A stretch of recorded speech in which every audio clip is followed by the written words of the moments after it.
Okay. All right, guys. So thank you very much for coming today. This is really about information.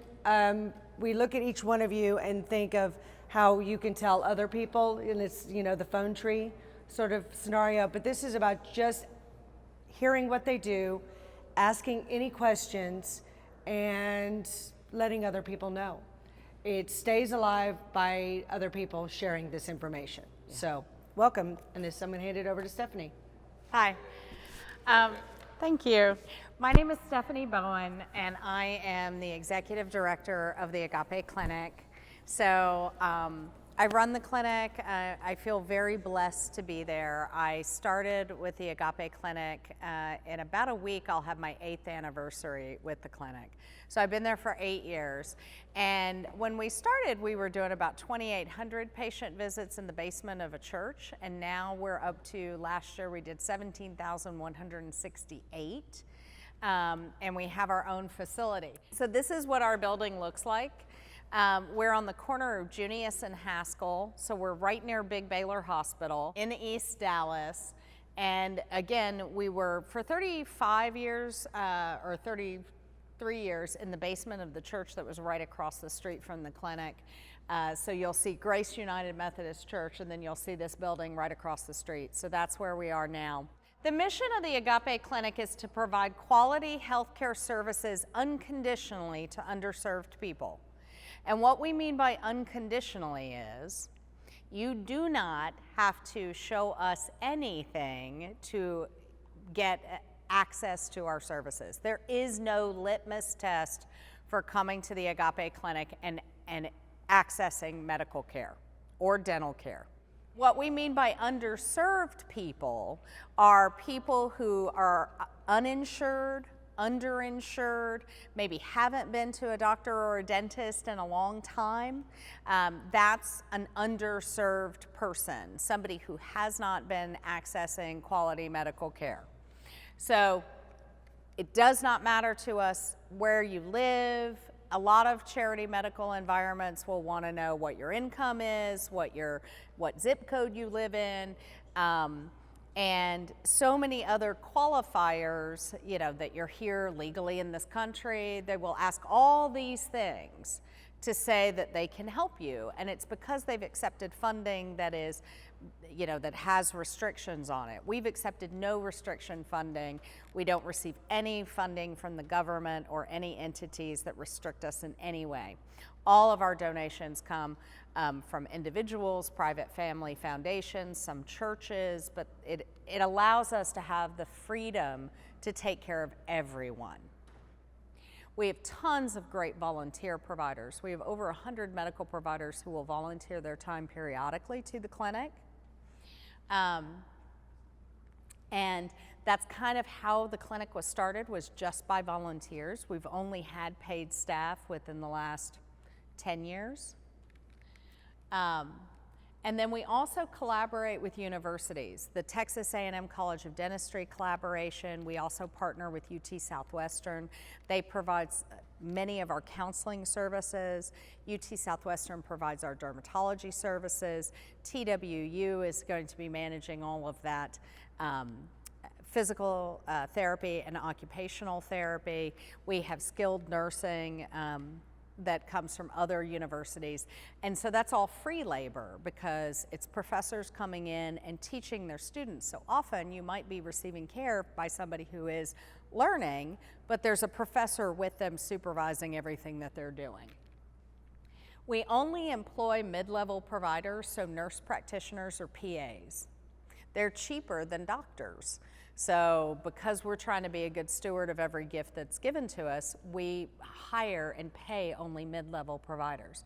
We do pay some providers because we want you to have continuity of care.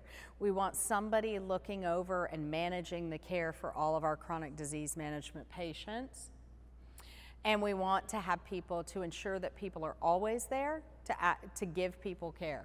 And I will say this, all of our medical providers who volunteer their time, they say that they love volunteering at Agape because this is what they always thought practicing medicine would be like, where they didn't have to worry about insurance or getting sued or any of these horrible things that ruin the practice of medicine for them. They actually can sit and connect with a patient and provide the care that they long to give.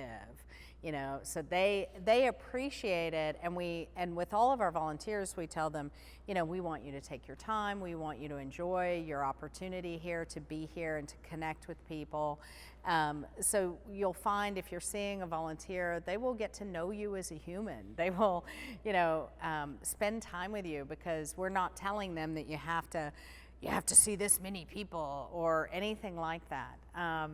And so it's very different than for-profit medicine, and it's also very different from like federally funded or state funded or local municipality funded charity clinics, because everybody who volunteers and everyone who works with us loves what they do, and they love serving others, and they all have servant hearts.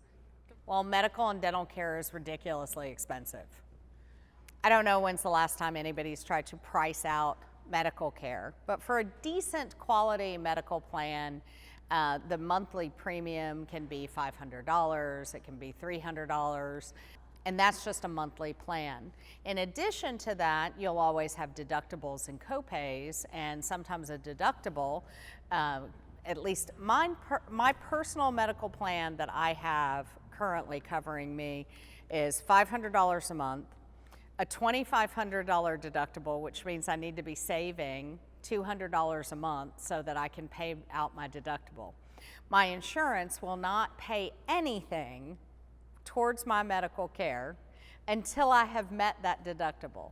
So an average of $700 a month needs to be spent on medical care for me to actually go and use my health insurance, which feels like it's a waste. And what is equal to $700? Well, for most people, that's something like rent, you know? I mean, we're talking, it can often be 30% of your income needs to be spent on medical care to actually get a high quality health insurance plan. And 30% of your income is basically what one should be spending on housing costs. So it becomes very, very difficult for people to access medical services. And that's just my medical plan, not dental, not vision, not all the other things that one needs. So that is one of the reasons why people need a place like Agape. Another thing that's really difficult for a lot of people is that medications can often cost so much when you go to a doctor. The medications, the lab services, depending on whether your insurance covers lab services and other things like that. Like if you've actually gotten to the point where the insurance is picking up some of the cost of your care, you may then need a medication that is not covered. And medication costs are absolutely insane these days. We exist to fix that problem for you. Insurance costs are really high to purchase the insurance, to purchase medications, to purchase, you know, going to see the doctor. We believe that Agape Clinic can be part of the solution for people who just can't afford that. I mean, that's out of the reach for the majority of us. So, Dr. Barbara Baxter is our founder of the clinic, and she started the Agape Clinic in 1983, and it was just one female physician, one RN, and they started the clinic just to try and help people. That was their whole goal, was to do what they could for whomever they could help. I think my favorite story about Dr. Baxter started out this way, and this is what motivated her to start the clinic, is she, when I went to her when I first started, and I'm like, okay, I think I can raise more money for us, I think I can help us, so I need you to just tell me, who is the Agape patient? Who is the person that we're gonna see? And is it a certain ethnicity? Is it a certain, please tell me who is our patient, because I'll find people who care about that particular person, and then I'll be able to get all the money that we need to take care of who our patient is. And she looked at me and she said the words to me, when people ask Christ to heal them, did he say, what zip code do you live in? How much money do you make? And what ethnicity are you? And I was like, no. And she said, so there's your answer. We don't ask for anything. I don't even care, I don't care about anything. I want anyone who asks us for help to be helped. That's it. Anyone and everyone. And that's what we do. And that's the way that the services are provided. We provide all of these different medical and dental services, and I'll go over a few of them. But the key is we don't ask anybody to pay anything for the services. When you come to Agape, the only thing we will say is at the very beginning, we might ask for a voluntary donation towards your care if you are able to make one. We have a recommended donation for a general office visit of $25. That's our recommended donation. $35 for seeing a specialist. No one who sees a patient in the back of the clinic, like once you get into the medical or dental area, has any idea who has donated and who hasn't.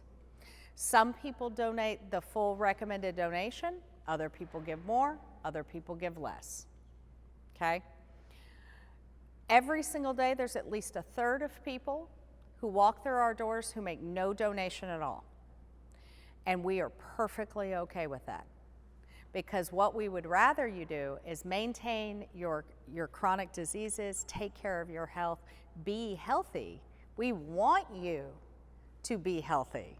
We want you to see a doctor. We would rather you do that and never miss because of inability to make a donation. General medicine, like you're sick, like if you've got the flu, come and see us. We can take care of that. General medicine also includes the treatment of chronic diseases like diabetes, hypertension, allergy, asthma.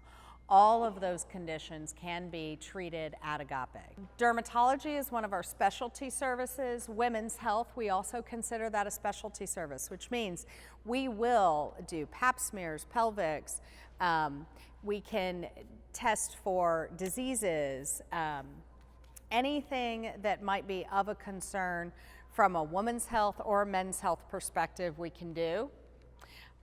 We also have a neurologist, we do pediatrics.